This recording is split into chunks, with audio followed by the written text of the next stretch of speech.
नमस्कार अच्युस्मिता किचन ले आपण समस्त को अनेक अनेक स्वागत। आज मु आपण मानक पे नहीं आसी फूलकोबी एक रेसिपी जार ना हेउची क्रिस्पी फूलकोबी पकोड़ी। एक बनवा बहुत सहज एवं खूब जल्दी बनी जाई थाए आ खाइबा पई कि बहुत भल लगी थाए। वीडियोटी प्रथम शेष पर्यंत देखंतु निश्चित भाव में भल लगिवो। भल लगे लाइक शेयर सब्सक्राइब करिया को भूलिबेनी। चलंतु तले स्टार्ट करबा आज रेसिपी। यही फूलकोबी पकोड़ी में मु गोटे मीडियम साइज रो फूलकोबी को छोट छोट करके काटिकी आनी, बेसी छोट नुहे कि पूरा बड़ नुहे मीडियम साइज रो। देखते यहीपरी भाव में काटे, बेसी बड़ कले भी भल लगे कि बेसी छोट कले भी भल लगे। यहीपरी भाव में आम ताको काटिबा। तापरे आम कौन करबा ना गोटे कड़ाई बसेबा, से किछि पानी दबा गैस रे आउ ताको गरम करने छाड़ीदबा। पानी आमर देखो गरम हो गलानी। एबे आम से गोटे चामच हलदी गुंड एवं गोटे चामच लुण देकी ताको हम फुटिया दबा। तापरे आम से काटिके रखि फूलकोबी गुड़ी को देदबा। तापरे आम ताको टिके एपट सेपट करवा, जमती कि ताको आम बेसी भी सिझेबानी, अल्प सिझेबा कहीं छाणिला बेले भी सिझिबो। ताको 50% आम सिझेबा। देखो 2 फुट मात्र आसला पर आम ताको बंद करदे। एबे मु 2 मिनिट पे घोड़े नहीं। एबे देखो घोड़ा खोलिकी एबे गैस को हम बंद करदबा। तापर आम ताको छाणिकी फूलकोबी को रखिदबा। एबे मु एपटे कौन कर नहीं देखिबा। एटी मु अदा रसुण और कंचा लंका को छेचिकी नहीं, किछि जीरा गुंड, किछि धनिया गुंड एवं किछि लंका गुंड नहीं। एटी मु किछि ब्रेड क्रम्स नहीं। आपण पाखरे जे नाही ताले आपण ताको ब्रेड को ग्राइंड करिकी हाथ रे बनै परिबे। एठी मु नेछि किछि मैदा, किछि कॉर्नफ्लोर पाउडर आउ किछि चावल गुंड निश्चित भाव देबे, देले हमर क्रिस्पी बनिबो। एठी मु किछि स्वाद अनुसार लूण नेछि। प्रथमे आमे कोन करबा ना गोटे पात्र नबा, सेथरे आमे जो फूलकोबी के सिझेई की रखिथिले छाणिकी सेटा को दे दबा। देके आम तापरे सब जिनस मिसेबा। जमती कि देखो ये चावल गुंड, मुझे चावल गुंड 2 चामच नहीं।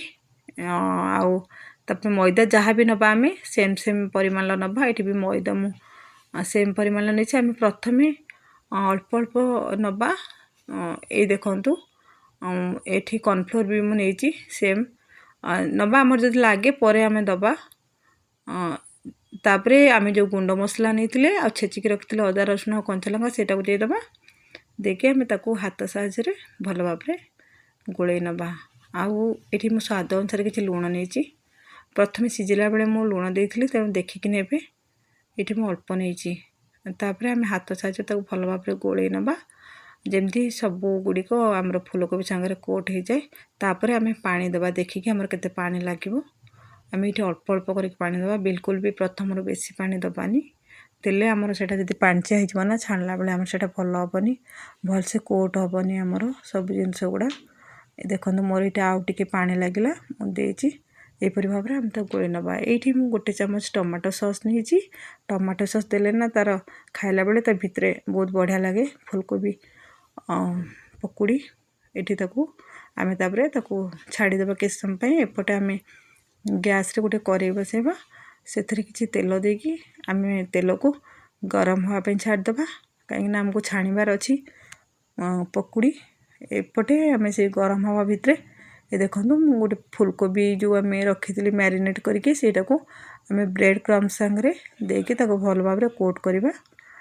करके ताको आम नहीं से जो तेल कड़ाई रे बसी यहीपरी भाव में देखो मु सब गुड़िक ताको कोट करनेबी। एबे देखंतु तेल आमर एपटे गरम हो गलानी। आम जो रखी फूलकोबी गुड़िक कोट करके क्रम्स सांगे सेटा को आम देदबा। देकी ताको आम कड़ाई जेतिकी जगह हम सेतिकी दबा, ताठू बिल्कुल अधिका दबानी, नहले आमर भल हेबनी पकोड़ी। एबे देखंतु आमर कलर चेंज हो आसलानी। ताको आम उल्टे दबा, जो गुड़िक आमर हो नथिबो ताको तळकु देदबा, जो गुड़िक लाल पड़ी गलानी ताको ऊपर पट को देदबा। एमती करके आम ताको छाणिकी नहीं आसवा। एबे देखंतु आमर पकोड़ी पूरा प्रस्तुत हो गलानी गोटे थर।